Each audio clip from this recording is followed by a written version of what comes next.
عطا کی گئی، سنت رسول اللہ صلی اللہ علیہ وسلم ہمیں دی گئی، قرآن کا ہمیں علم دیا گیا، تو اب ہم کام کیا کریں؟ چنانچہ اس لیے اس سورہ کے اندر پہلی ہی سورہ کا لفظ جو ہے یا ایھا المدثر کہنے کے بعد 6 احکامات دیے گئے۔ کیا فرمایا گیا؟ اے اوڑھ کے لپیٹ کے سونے والے، مراد یہ ہے کہ آپ کے لیے ہے اور میرے لیے ہے۔ یہ نبی صلی اللہ علیہ وسلم کو خطاب تو اول تھا، اصل میں خطاب مجھے اور آپ کو ہے کہ آپ لمبی ٹانگیں کر کے نہ سوتے رہیے گا اور لپیٹ کے نہ سو جائیے گا۔ یہ دنیا سونے کے لیے، آرام کرنے کے لیے، تعیشات جمع کرنے کے لیے، بڑے بڑے گھر بنانے کے لیے نہیں ہے۔ اس جگہ پہ کسی کام سے تمہیں بھیجا گیا ہے اور تمہارا نامہ اعمال تیار ہو رہا ہے اور اس کے بنیاد کے اوپر تمہارے ساتھ معاملہ کیا جائے گا۔ تو اللہ سبحانہ وتعالیٰ نے بندوں کو پہلی ہی سورہ کے دوسری وحی کے اندر احکامات دے دیے کہ کام کیا کرنا ہے، اور وہ یہ ہے قم فانذر، کھڑے ہوئیے اور لوگوں کو متنبع کر دیجئے، وہ رب کا فکبر، اور اپنی رب کی کبریائی کا اعلان کر دیجئے۔ جتنے بھی لوگ ہیں جنہوں نے اپنی بڑی بڑائیاں دنیا کے اندر بنا رکھی ہیں، ان کو مٹا کے اپنے رب واحد لا شریک کی بڑائی کو قائم کر دو۔ یہ کام ہے پیارے بھائیوں۔ آج اس قرآن کے مطالعے کے بعد میں اور آپ اپنی زندگی کا جائزہ لیں، ہم نے اپنے نفس کے اندر کتنا اللہ کو بڑا کیا ہے، ہم نے اپنے گھر میں کتنا اللہ کو بڑا کیا ہے، ہم نے اپنے محلے میں کتنا اللہ کو بڑا کیا ہے، ہم نے اپنے مسجد اور بازار میں اور پارلیمنٹ میں اور دنیا میں اور ملک میں اور تحصیل میں اور ضلع میں ہر جگہ کے اوپر اپنے رب کو کتنا بڑا کیا ہے۔ تو پہلی ہی چیز جو بتائی گئی قم فانذر وربک فکبر، متنبع کر دو ساری انسانیت کو اور اپنے رب کو بڑا بناؤ، وہ اس کی بڑائی کا اعلان کرو۔ اس کے بعد جو ہیں ہدایات عام دی گئی ہیں، وہ ثیابک فطہر، جس طرح تمہاری روح پاک ہونی چاہیے اس طرح تمہارے جسم بھی پاک ہونے چاہیے، اس لیے اپنے کپڑوں کو پاک رکھو۔ ولا تمنن تستکثر، اور دیکھو والرجز فاہجر، گندگی سے دور رہو۔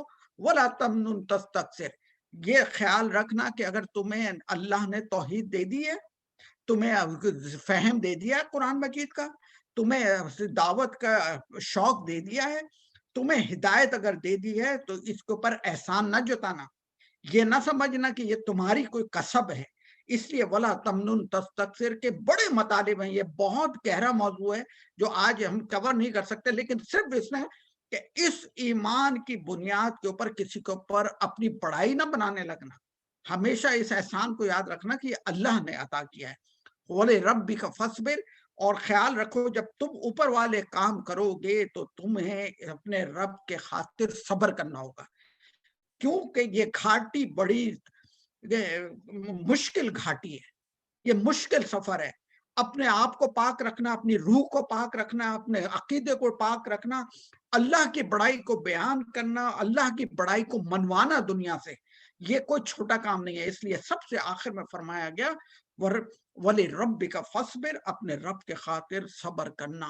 اس کے بعد پیارے بھائیوں سورہ مدثر کی جو آیات شروع ہوتی ہیں تواتر کے ساتھ شروع ہوتی ہیں، فوراً اس طرح سے بات شروع کی فَإِذَا نُقِرَ فِي النَّاقُورِ، جب وہ پھونک مار دی جائے گی۔ اب دیکھیے کام کرنے کا کہا گیا اور اس کے بعد لوگوں کو ٹائم لمٹ بتا دی گئی کہ ٹائم لمٹ یہ ہے کہ 1 سیکنڈ کا پتہ نہیں۔ نبی کریم علیہ السلام نے حضرت علی رضی اللہ تعالیٰ عنہ سے پوچھا کہ تمہیں کتنا یقین ہے کہ قیامت کب آئے گی؟ انہوں نے کہا نبی علیہ السلام میں اپنے جوتے کے تسمے باندھنے تک کا یقین نہیں رکھتا کہ میں اس کو باندھ پاؤں گا یا نہیں۔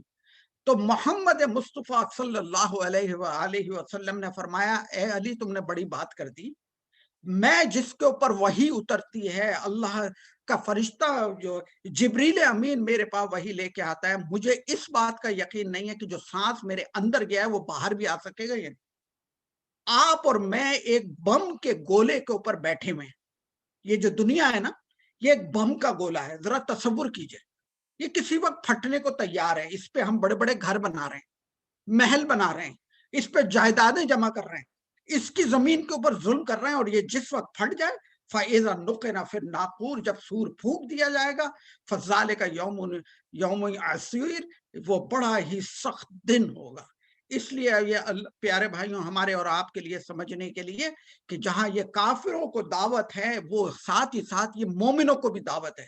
قرآن کے آیات کوئی مخصوص کسی ایک فرقے کے لیے نہیں ہے، پورے کی پوری الف لام میم سے سورہ فاتحہ سے شروع ہو کے والناس تک جو آیات ہیں ساری کی ساری مومنین کے لیے ہیں، ساری کی ساری کافروں کے لیے دعوت ہے، تو سب کے لیے. چنانچہ ہمارے پاس ٹائم بہت نہیں ہے. اس آیت میں آیت 8 سے 10 میں فرمایا گیا کہ یہ بڑا سخت دن ہوگا، آسان نہ ہوگا کافروں کے لیے. کافر سے مراد کیا ہے؟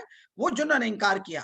ان میں اس کی اگر وسعت دیں اس لفظ کو اندر تو وہ شخص جو قیامت کو بعید سمجھ رہا ہے اس کا بھی ذکر آ گیا اس کے اندر. اس کے بعد اللہ سبحانہ وتعالیٰ نے فرمایا کہ ہمارے سامنے جو اگلی آیات رکھی گئی ہیں ان میں ارشاد فرمایا 11 سے لے کے 26 آتے کہ ایک شخص جس کو اللہ نے فہم دے دیا تھا، جس کو رہنمائی کرتی تھی، وہ مان گیا تھا کہ یہ جو محمد صلی اللہ علیہ وسلم دعوت پیش کر رہے ہیں یہ حق ہے، اس کے باوجود اس نے ہٹ دھرمی اختیار کی اور اس نے حق کو پانے کے باوجود کفر کو ترجیح دی.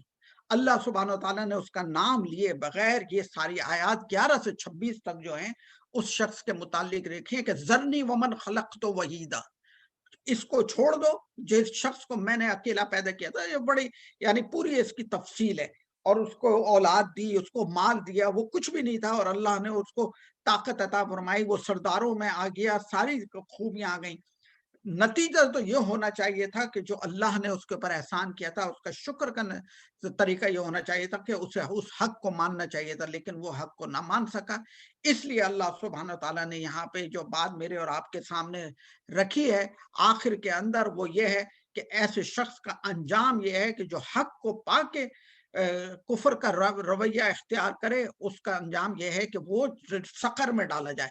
سقر ایک جہنم کا نام ہے، تو یہ بھی ایک جہنم کا نام ہے. چنانچہ اس کے متعلق فرمایا گیا کہ وہ سقر میں ڈالا جائے گا. وما ادراک ما سقر، اور تمہیں کیا معلوم کہ وہ سقر کیا ہے؟ انتہائی خوفناک آیت ہے. لا تبقی ولا تذر، نہ چھوڑے گی اور نہ ختم کرے گی. اتنی خطرناک جگہ ہے کہ نہ وہاں انسان مر کے چین پا سکتا ہے اور نہ زندہ رہ کے تکلیف سے بچ سکتا ہے. دونوں صورتوں میں اس کے موت ہے. جہاں جیسے سورہ اعلیٰ میں فرمایا گیا ولا یحییٰ، نہ وہ زندہ رہ پائے گا نہ وہ مر پائے گا. اسی طرح یہاں سے فرمایا گیا لا تبقی ولا تذر، نہ زندہ رہ سکے گا نہ بچ سکے گا. اس کے بعد اللہ سبحانہ تعالیٰ نے ان آیات میں جو آپ کے سامنے 27 سے لے کے 48 تک جو آیات ہیں جہنم کی ہولناکیوں کا ذکر کیا، جیسے میں نے آپ کے سامنے رکھا سقر کا ذکر کیا کہ یہ وہ سقر ہے، وہ جہنم کا نام ہے کہ جو جلا کے انسان کو خاک کر دے.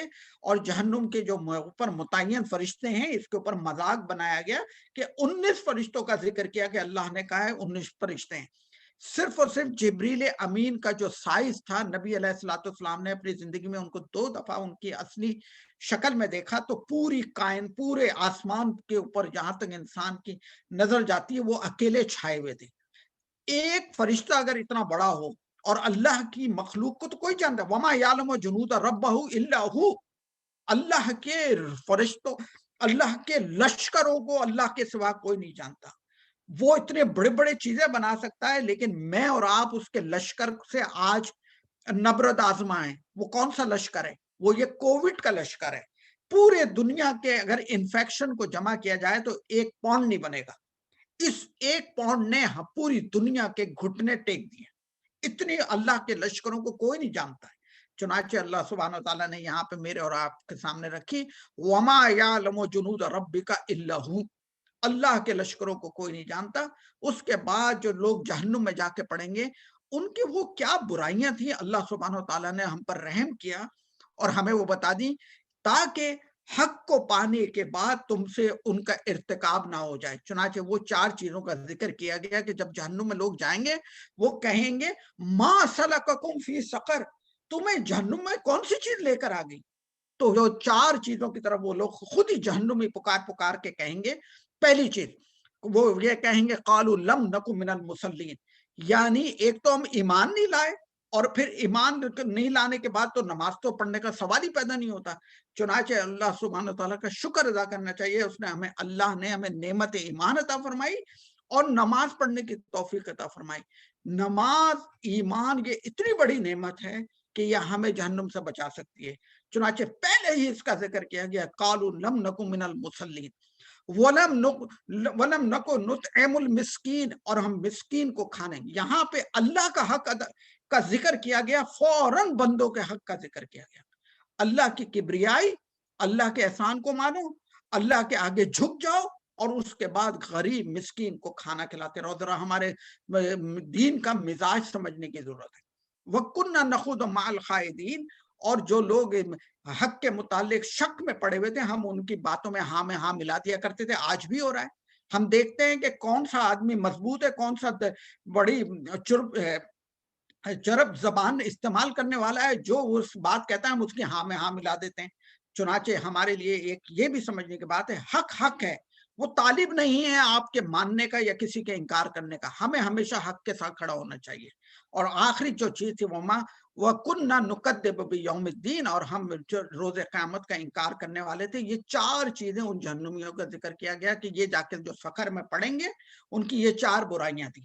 تو اللہ سے پناہ مانگنی چاہیے کہ اللہ تعالیٰ ہم سے ایمان نہ چھین لیجیے گا، اور ہمیں ہمیشہ نماز کے اوپر قائم رکھیے گا، غریب مسکین کی کام مدد کرنے کی توفیق عطا فرمائیے گا۔ اور پھر بات اللہ سبحانہ وتعالی نے یہاں پہ یہ بھی فرمائی، کل نفس بما کسبت رہینا۔ خیال رکھیے گا، یہ جو آج آپ اس میں ہمارے ساتھ جو ٹائم گزار رہے ہیں، یہ ٹائم آپ کا کسب ہے، یا کمائی کی آپ نے، یہ جو نیکی کی آپ نے کرنسی